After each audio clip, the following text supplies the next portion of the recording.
बरं, आज मी आणखीन मुद्दामून एक हे ऐकवतोय. हे आता जे त्यांचं चाललेलं आहे सगळं की टू थर्ड हे कायदेतज्ञ उल्हास बापट की 2/3 लोकांची संमती असावी लागते या मुद्द्याचा आधार घेतला जातोय, पण तो अर्धवट आधार घेतला जातोय. आता 10व्या शेड्यूलमध्ये असं म्हटलेलं आहे की जर का एखाद्या सदस्याने आपणून पक्ष सोडला तर तो डिस्क्वालिफाय होतो या 10व्या शेड्यूल खाली.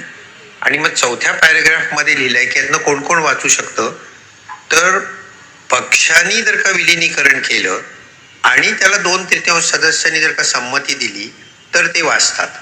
म्हणजे निर्णय जो आहे मर्जरचा तो पक्षाने घ्यायचा. या 6 लोकांकडे तो मर्जरचा निर्णय नाहीये, हे त्या तिकिटावर निवडून आलेले, तो पक्ष नाहीये, पक्ष वेगळा आहे.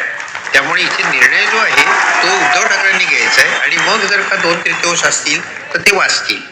तर आता याच्यावर सुप्रीम कोर्टाने आतापर्यंत 4 वर्ष हा खटला पडू नये, अजून सुप्रीम कोर्टाने याच्यावर निर्णय दिलेला नाही.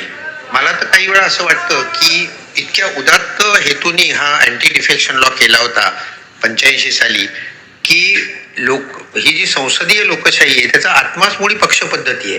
तर ती निकोप ठेवायची असेल तर पक्षांतर बंदी कायदा पाहिजे म्हणून हा केला. त्याचं इतकं विकृतीकरण गेल्या काही दिवसांमध्ये केलंय 4 वर्षामध्ये आणि सुप्रीम कोर्ट गप्प बसलंय. तर मला तर काही वेळा असं वाटतं राज्यघटना शिकवणारा म्हणून की या विकृतीकरणाला सगळ्यात जास्त कोणी जबाबदार असेल तर सुप्रीम कोर्टच जबाबदार आहे.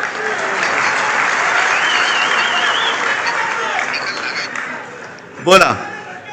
आता उद्या आमच्या आणि बापट साहेबांच्या डोक्यावरती हातोडा पडेल सुमोटो.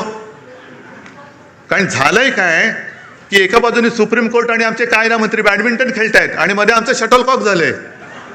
संविधानाचं पण शटलकॉक झाले. हा त्याच्याकडे तो त्याच्याकडे. अरे देशाची बरबारी होते आणि तुम्ही तिकडे मजा मारत बसलात.